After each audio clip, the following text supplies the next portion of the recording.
Immediately, Jesus made his disciples get into the boat and go before him to the other side while he sent the multitudes away. And when he had sent the multitudes away, he went up on the mountain by himself to pray. Now, when evening came, he was alone there, but the boat was now in the middle of the sea, tossed by the waves, for the wind was contrary. And when now in the fourth watch of the night, Jesus went to them walking on the sea. And when the disciples saw him walking on the sea, they were troubled, saying, "It is a ghost." And they cried out for fear. But immediately Jesus spoke to them, saying, Be of good cheer. It is I. Who do not be afraid." And Peter answered him and said, "Lord, if it is you, command me to come to you on the water." So he said, "Come." And when Peter had come down out of the boat, he walked on the water to go to Jesus. But when he saw that the wind was boisterous, he was afraid, and beginning to sink, he cried out, saying, "Lord, save me!" And immediately Jesus stretched out his hand and caught him and said to him, "O you of little faith, why do you doubt?" And when they got into the boat, the wind ceased. Then those who were in the boat came and worshipped him, saying, "Truly you are the Son of God."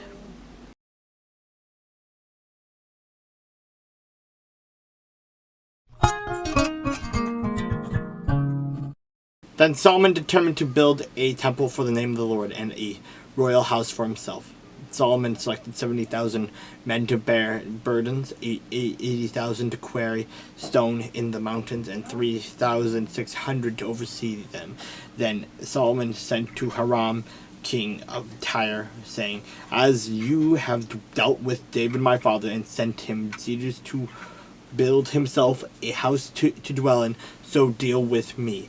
Behold, I am building a temple for the name of the Lord my God, to dedicate it to him, to burn before him sweet incense, for the continual showbread, for the burnt offerings morning and evening, on the Sabbaths, on the new moons, and on the set feasts of the Lord our God.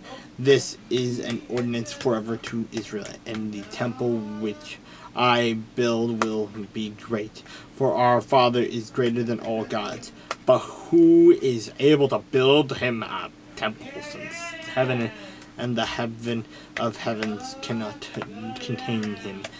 Who am I then, that I should build him a temple, except to burn off sacrifice before him? Therefore send me at once a man skillful to work in gold and silver, in bronze and iron, in purple and crimson and blue, and who has skill to engrave, with the skillful men who are with me in Judah and Jerusalem, whom David my father provided. Also send me cedar and cypress and elgam, and logs from Lebanon, for I know that your servants have skill to cut timber in Lebanon. And indeed my servants will be with your servants, to prepare timber for me in abundance. For the temple which I am about to build shall be great and wonderful. And indeed I will give to your servants, the woodsmen who cut timber, 20,000 cores of ground wheat, 20,000 cores of barley, 20,000 baths of wine, and 20,000 baths of oil. Then Hiram, king of Tyre, answered in writing, with which he sent to Solomon, "Because the Lord loves his people, he has made you king over them." Hiram also said, "Blessed be the Lord God of Israel, who made heaven and earth, for he has given King David a wise son, endowed with prudence and understanding, who will build a temple for the Lord and a royal house for himself. And now I have sent a skillful man, endowed with understanding, Huram, my master craftsman, the son of a woman of the daughters of Dan, and his father was a man of Tyre.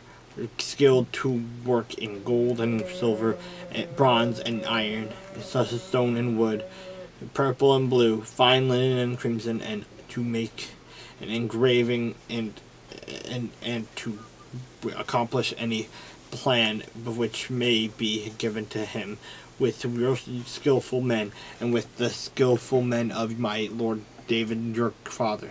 Now therefore the wheat, the barley, the oil, and the wine which my lord has spoken of, let him send to his servants, and he will cut wood from Lebanon, as much as you need. We will bring it to you in rafts by sea to Joppa, and you will carry it up to Jerusalem. Then Solomon numbered all the aliens who were in the land of Israel after the census in which David his father had numbered them, and there were found to be 150,600, and he made 70,000 of them bearers of burdens, 80,000 stone cutters in the mountain, and 3,600 overseers to make the people work.